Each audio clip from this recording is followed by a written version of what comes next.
दोस्तों, एक लड़की होती है जो इंटर पास करती है। इंटर पास करने के बाद जो है वो बीए में दाखिला लेती है। बीए में दाखिला लेने के बाद जो है वो अपने मौसी के घर पर रहकर पढ़ाई करने लगती है। लेकिन पढ़ाई करने के दौरान ही वो लड़की अपने मौसी का हाथ भी बटाया करती थी।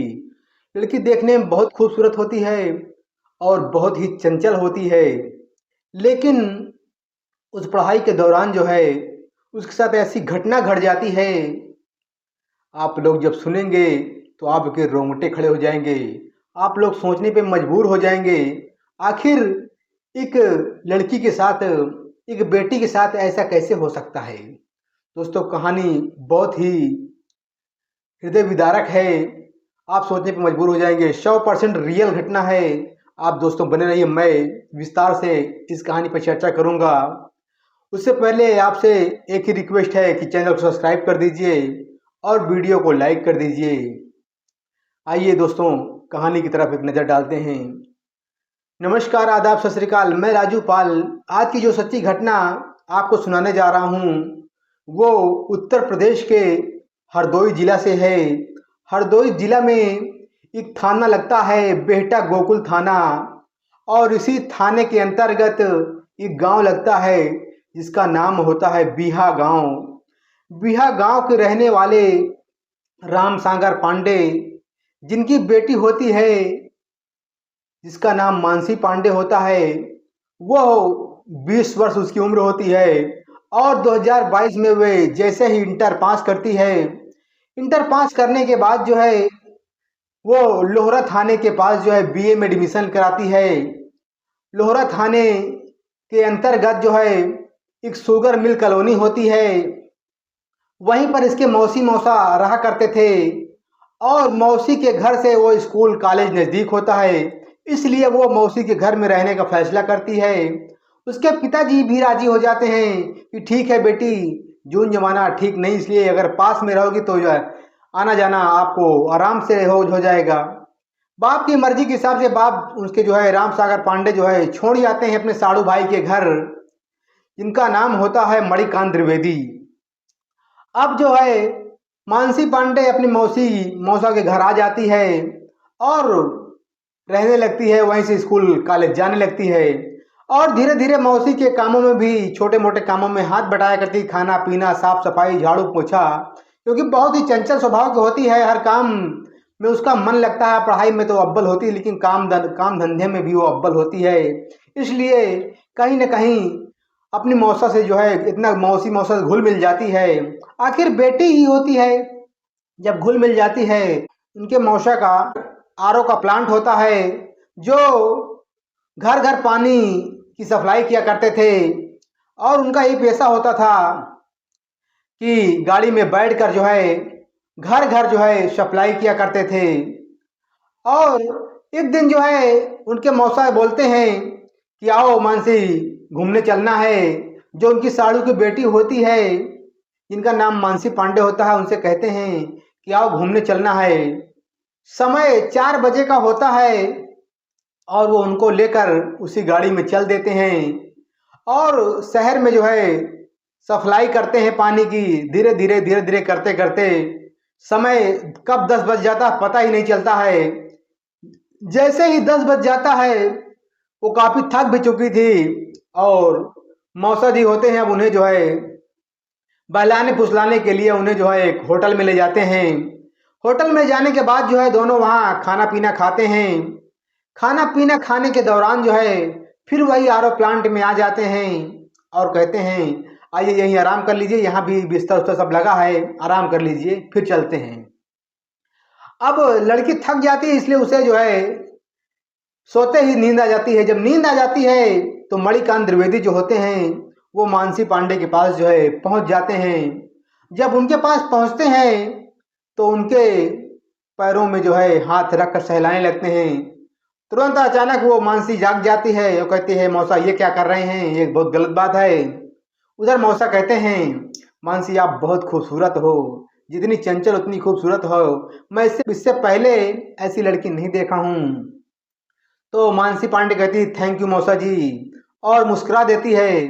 जब मुस्कुराती है तो कहीं न कहीं उसका जो मौसा होता है, अब मौसा क्या कहेंगे, मौसा तो पिता समान होता है, जो उसकी बेटी समान वो लगती है। अब वो तो उसको हैवान भरी नज़रों से देख रहा होता है, लेकिन अब रिश्ते में तो मौसा ही लगता है।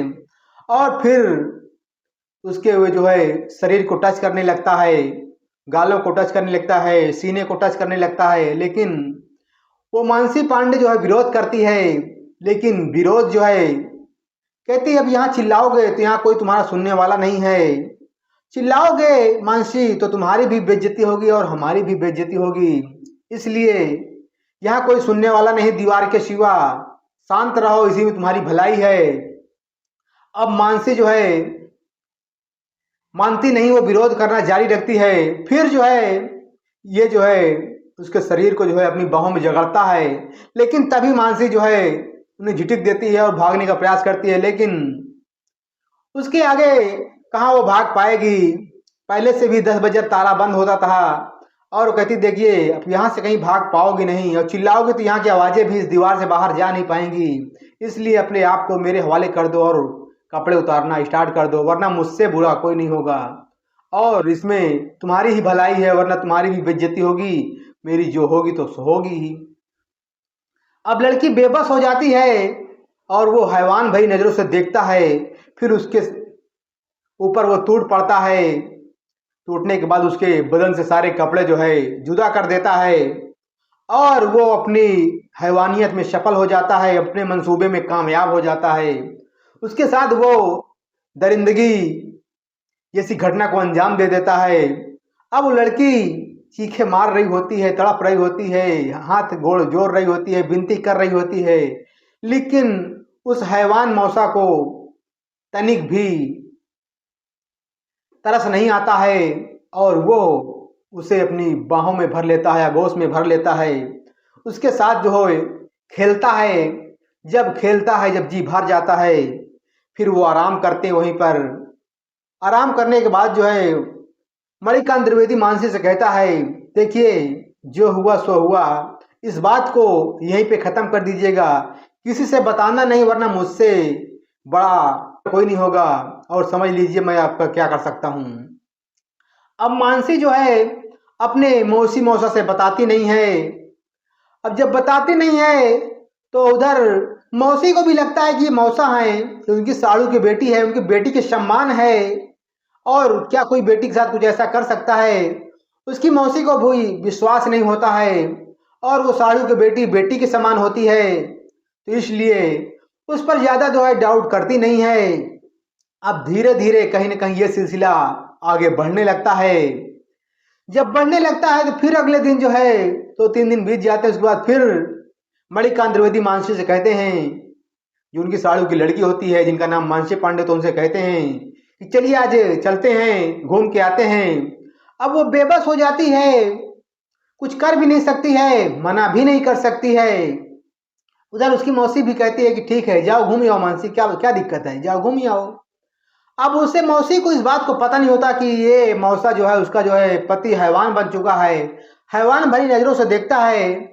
अब उसे क्या पता होता है, मानसी भी अब बात को हटा नहीं पाती है और उसके साथ चल देती है। फिर जब जाती है तो सारा काम करने के बाद जो है फिर वही समय आता है शाम को 10 बजे। फिर उसके साथ जो है वो खेलना स्टार्ट करता है। खेलने के बाद जो है जब उसका जी भर जाता है, फिर वो लोग जो है घूम टहल कर आ जाते हैं। अब सिलसिला ये चलने लगता है। जैसे ही 2022 के बाद 23 आता है तो बीए का पेपर देती है फर्स्ट ईयर का। फिर जब 23 के बाद 24 आता है तो ये जो है का बीए सेकेंड ईयर का पेपर देती है। पेपर देने के बाद जो है अब उसकी उम्र लगभग 22-23 साल हो गई थी। अब उसके पिता राम सागर पांडे को कहीं ना कहीं लगता है कि मेरी बेटी जवान हो गई है, उसके लिए लड़का देखना चाहिए। अब जून जवानी के हिसाब से उसकी शादी कर देनी चाहिए। अब इधर जो है उसके मौसा जो उसके जो है पिताजी मानसी पांडे के जो पिताजी होते हैं वो कहीं ना कहीं लड़का देखने लगते हैं और फिर उसकी जो है शादी की डेट फिक्स कर देते हैं।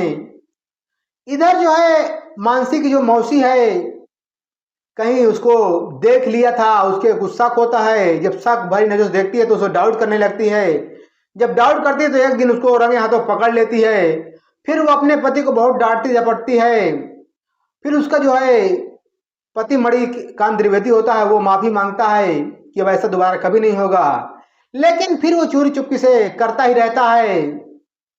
इधर जब उसका पिता जो है राम सागर पांडे उसकी शादी की तारीख पक्की कर देता है कि अब नवंबर दिसंबर में उसकी शादी होने वाली है।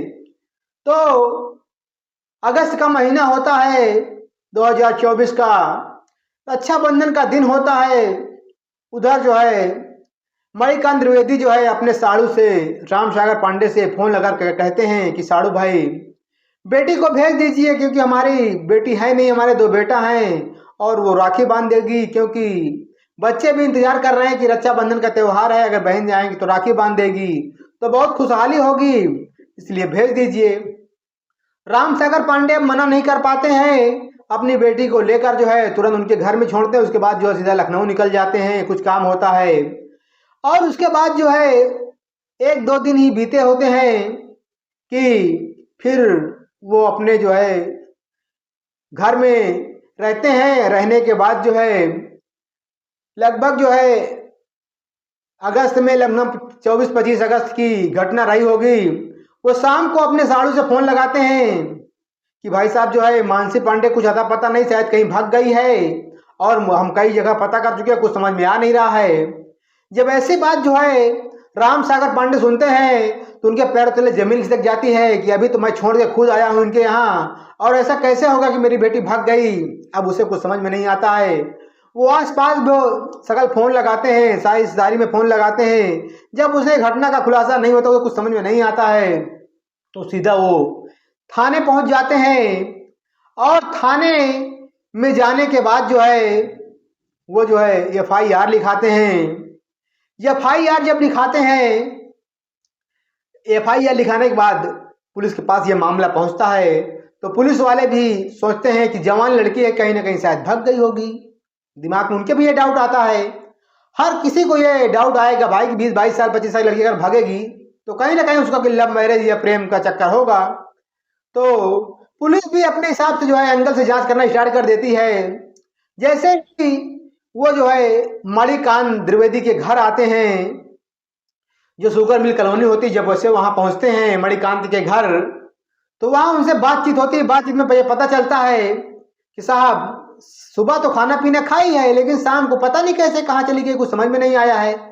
उधर उसकी जो मौसी जो है इस बात पे हाँ कर देती कि हाँ सुबह खाना पीना खा के रेडी थी, लेकिन अब बिना बताए कैसे कहाँ चली गई हमें कुछ पता ही नहीं चला।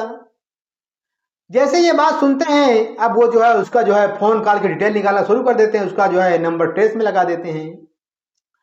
अब इधर जब ट्रेस में लगा देते हैं तो उसका मोबाइल फोन जो है शाहजहांपुर में लोकेशन ट्रेस होता है।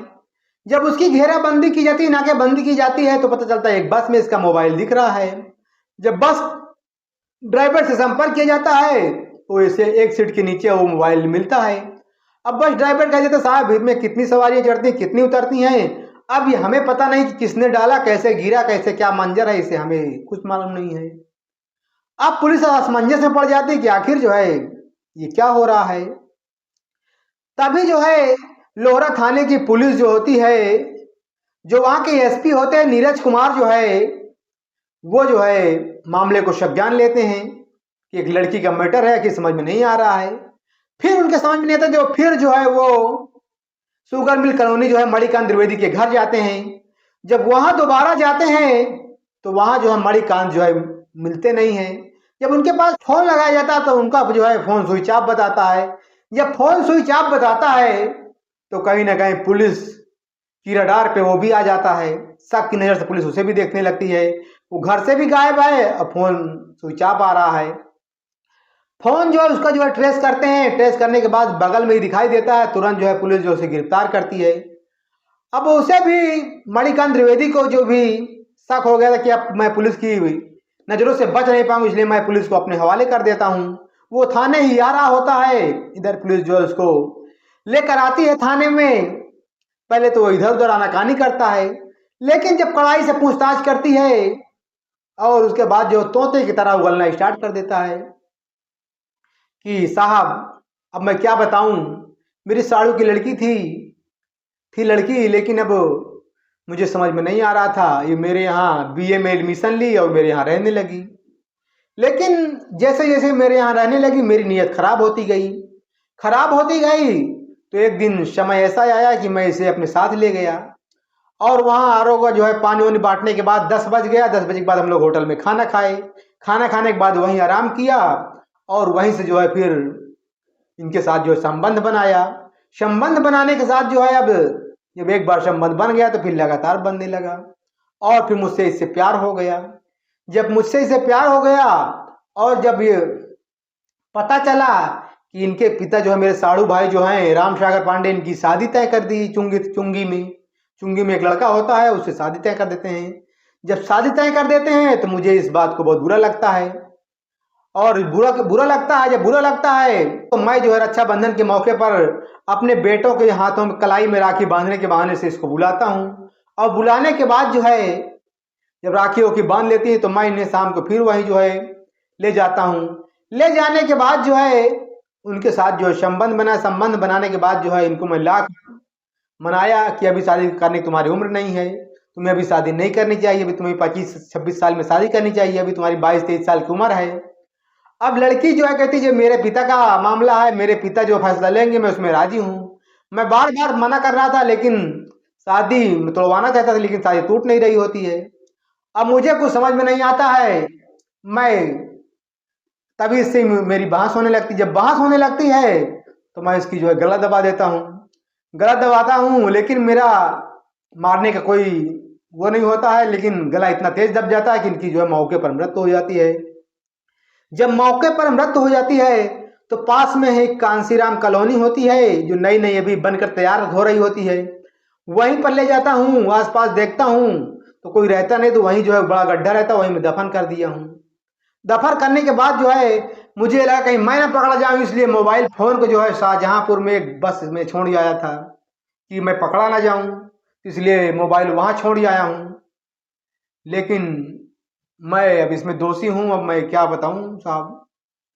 पुलिस जो है जब ऐसी घटना सुनती है तो उसके पैरों तले जमीन खिसक जाती है कि एक रिश्ते में मौसा लगने वाला कैसे अपनी बेटी, भाई साड़ू की बेटी उसकी बेटी तो बेटी ही तो है, भतीजी मान लीजिए, अपनी बेटी तक को नहीं छोड़ता है। पुलिस जो है तुरंत जो है उसको जो है मौके वारदात पे जो है कांसीराम कॉलोनी ले जाती है जहाँ पे उसकी लाश दफन थी। उसको वहाँ पे जो है गड्ढे से निकालती है, निकालने के बाद पोस्टमार्टम करती है।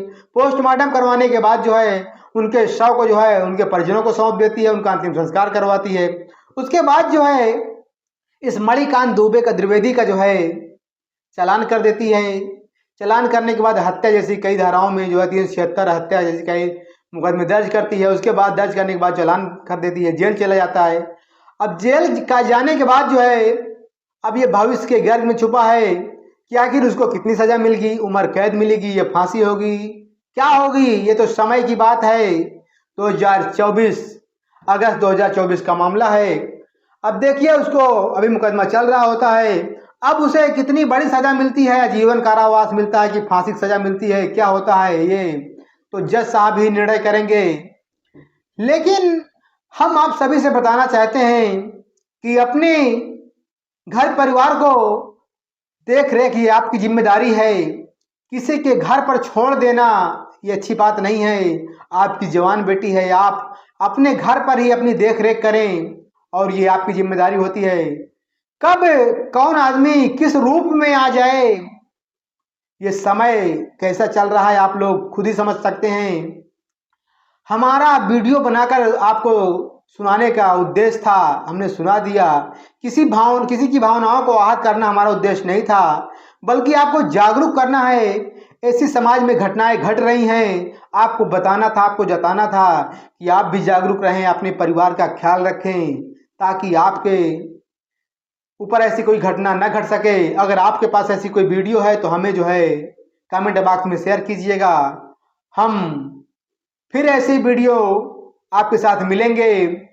रोज शाम को 5 बजे आपको ऐसी ही क्राइम की वीडियो देखने को हमारे यूट्यूब चैनल पर मिलती रहेगी, इसलिए चैनल को सब्सक्राइब कर लीजिए और वीडियो को लाइक कर दीजिए। जय हिंद, जय भारत। फिर मिलते हैं किसी अगली वीडियो में।